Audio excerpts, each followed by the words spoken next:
I want us to start this morning by flexing our liturgical muscle. We've got to do some liturgical rehearsal, practice, right? We've got to practice some things. And by doing that, we need to take out our prayer books, which should be in the pew pocket in front of you. There should be a book looks like this. Okay, I want us to take one out. Okay? And when we do that, I want us to turn to page 350.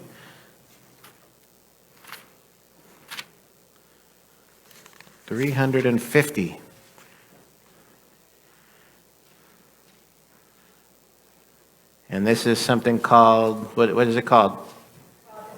The Decalogue. The Decalogue. And Decalogue is not a word we use frequently, is it? That means that I get to teach you more Greek. Good news for you. I get to teach you more Greek. How about that? Decalogue comes from the Greek word that means 10 words. Deca, as we know, means 10 because we know about decades and things like that. 10 years is a decade. Deca means 10.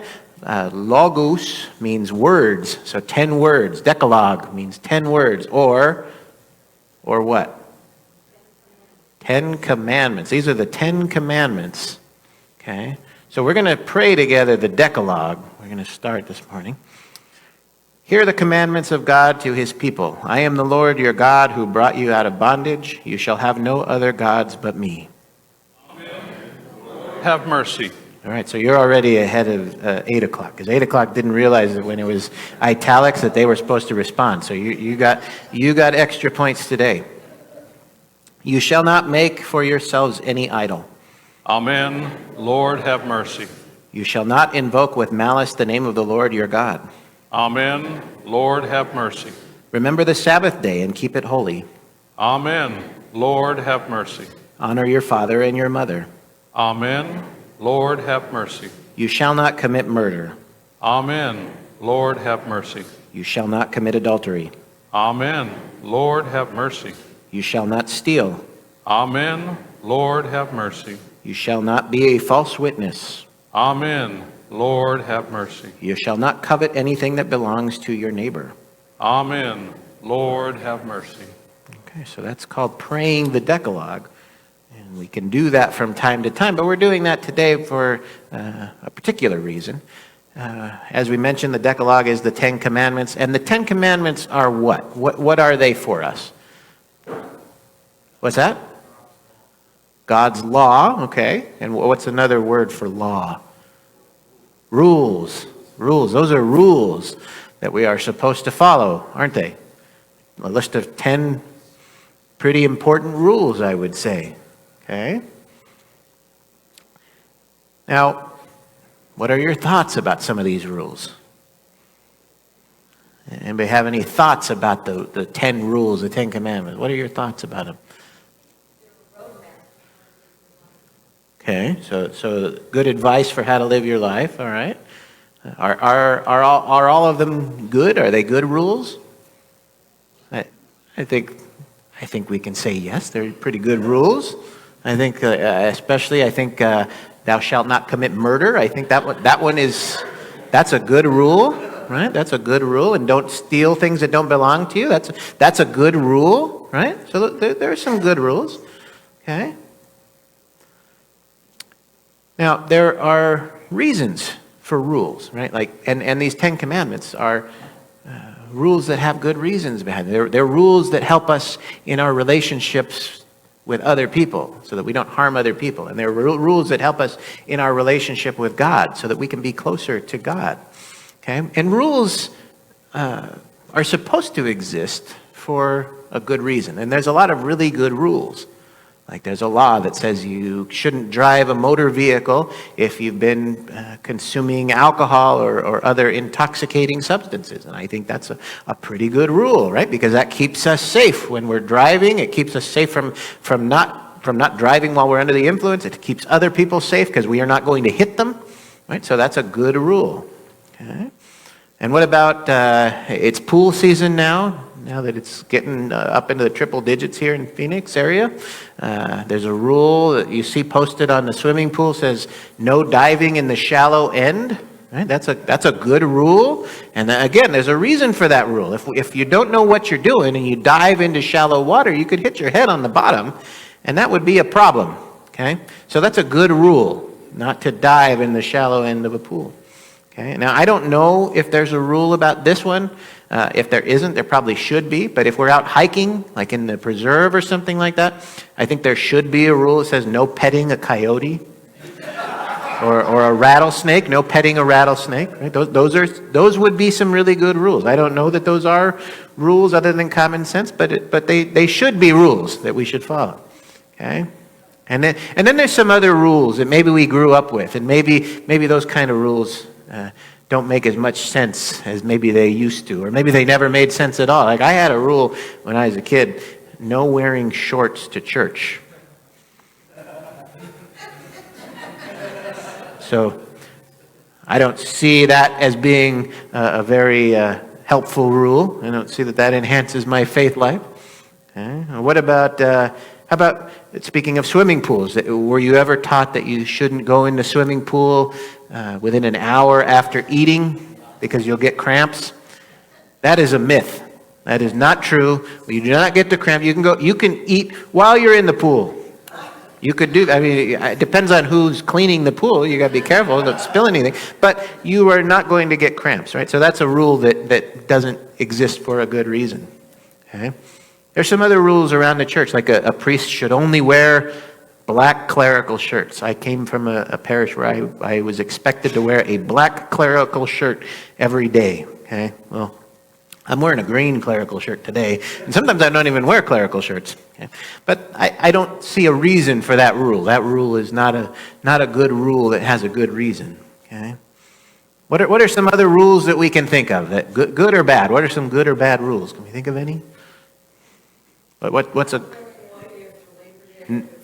not wearing white after Labor Day? What a silly rule that is. That is a silly rule. What are some other silly rules? Don't run by the poolside. That's a silly rule? No, you said either way. Oh, okay. So that's a good rule. I think don't run at the poolside. That's a good rule, because you might slip and fall. Right? That's a good rule. Bria, what's a Don't put a pen. That's a good rule. Don't put a penny in a light socket. That's a good rule. Okay, so rules are supposed to be helpful in our lives. Okay, and people, for whatever reason, used to think that if you swam within an hour of eating, you'd get cramps. I don't know where that came from, right? And we also have some rules that we follow in the church, and some rules that maybe we don't follow anymore. Like we follow the Ten Commandments. Those are good rules. We've already talked about that. But there's also some rules that are in the book of Leviticus, right? That maybe we don't need to follow, or we don't follow anymore. Like, how about don't eat pork? Right? We're not supposed to eat pork products or shellfish. We're not supposed to eat shellfish. Okay, it's now we're in June and it's Pride Month, and there are rules in Leviticus that talk about same-sex relationships, that we're not supposed to have those. And those kinds of rules existed at one time because there was information saying that maybe these were good rules to follow. I'll give you some examples. So pork can be dangerous if it's not treated properly, if it's not stored properly, if it's not cooked properly, right? You can get sick from eating pork. But we know how to make sure that we're taking care of our pork products, and we know that we are eating quality pork now, and we know how to cook it so that we don't get worms and stuff, right? So now that problem that we used to have with pork doesn't exist anymore. So we don't need to follow that rule in that way. Same thing with shellfish, right? If we don't store our oysters properly on ice, right? They could go bad. And we also know that there are certain times of the year when it's okay to harvest shellfish, and other times when it's not such a good idea. But we know now how to keep ourselves safe while doing those things. So those rules don't exist any longer for the same reason that they did years ago, which was really for safety. Right? But now we know how to stay safe with those kinds of activities. Okay? And today, in our story, Jesus is challenged by some faith leaders. And they're really trying to trap him and trick him into saying something that Either way, he's going to say something that he shouldn't do, right? And they're going to say, are you going to help this guy out?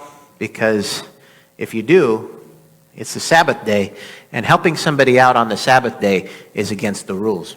It's against those rules that we just talked about. Keep holy the Lord's day. Okay? Now, the rule, if we read it literally, it says that it's pretty clear. Don't work on the Sabbath day. Okay? And Jesus kind of responds and says, well, that is a good rule sometimes. Sometimes. Okay? Now, I used to serve in a hospital. Okay? Hospitals never close. Open all the time. Okay? Even on our Christian Sabbath is Sunday, although the actual Sabbath in the law is talking about Saturday. If we look at the Latin-based languages, we know that like sábado is Spanish for Saturday. Right? So the actual Sabbath that we're talking about here is Saturday, but we usually practice Sabbath on Sunday because that's the day that Jesus rose from the dead. But churches or hospitals aren't closed on Sundays. We can't say, oh, sorry, you're sick, you got away today, because today we are honoring God. We're following the Ten Commandments, right? And I'm working right now. This is my job. I'm a priest. This is my job. I'm working right now, right in front of you on the Sabbath. Am I setting a bad example by working on the Sabbath? We just read together that I'm not supposed to do this, right? I'm not supposed to work on this Sabbath day. And what about police officers or firefighters or other rescuers or military, right? The world doesn't stop just because it's a Sabbath, right? So then we got to ask ourselves, why do we have this rule? It's in the Decalogue. We just read it together, okay? And the reason that we have this rule is because rest is important for our bodies and our minds and our souls and our spirits. Taking some time of rest is an important thing for us to do. Okay? And so Jesus and his friends were gathering food in the field. Okay? And then he healed the man with the withered hand. And why? How does he get away with doing that? Well, those rules, as Jesus kind of said, were rules that were made to make humans more comfortable. They were made to make us more comfortable. It's easy for us to see, oh, don't work on Sunday, okay, and then we know Sunday, okay, I'm going to make a rule based on that suggestion, okay. Now, your brain probably isn't like mine. My brain's a total mess, okay, but I can be comfortable with being very scattered, but not everybody is scattered. Most people like structure. Okay, I don't do well with structure, but most people like structure. And if you say, okay, Sunday is the day that I'm going to have as a Sabbath, right? It's easy to follow that structure. It's good for us to have structure sometimes. Okay? Not supposed to work on Sunday? Great, I know how to do that. Okay? But we ask ourselves, what if I'm a doctor, or if I'm a nurse, or a police officer, or a firefighter, or an NFL football player, or a priest, right? And we work on Sundays. Well, people in all of those fields and more work on Sundays. So we have to be flexible. Right? We have to be flexible. And what do we do in those cases? If we have to work on a Sunday, right? Well, we take a different day off. We take a different day for rest. So we follow the rule in the spirit of the rule. We just follow it a little differently. Okay? It's important to take a day off. That day off doesn't have to be Sunday. Okay? And Jesus is kind of saying to these authorities, don't worry about me. I'll just take a different day off. I'll get my rest at a different time. Okay?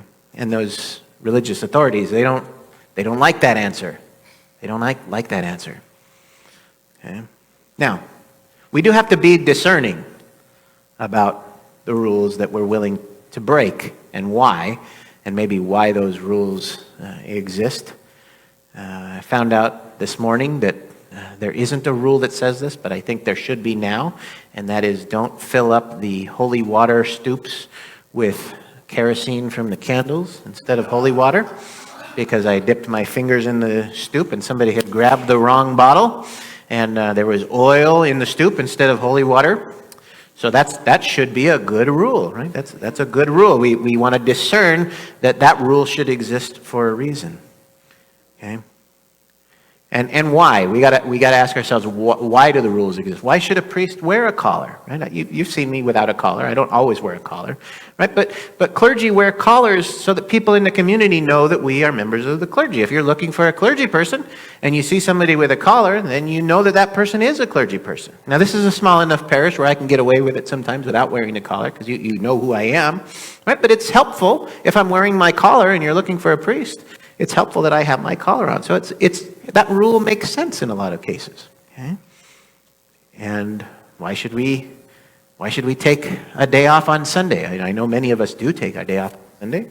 Well, Sunday's a good day today to have a day off, right? It's a good day to take as a day off. We get to come to church. We get to spend time with our families. It's a good day for that. It's not the only day that we can do that, but it's a pretty effective day to do that. Okay? And if we can't, then we take a different day off. Okay?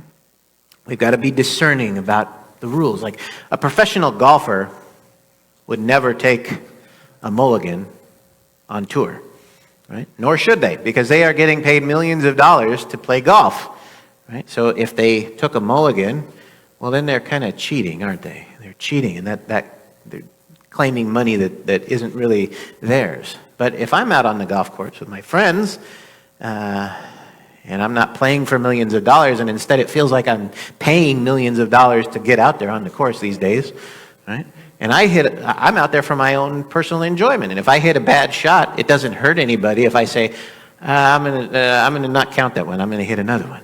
Right? See the difference there? Like the rules are there for a reason, but if I'm not playing competitively, it doesn't hurt anyone if I take a mulligan from time to time.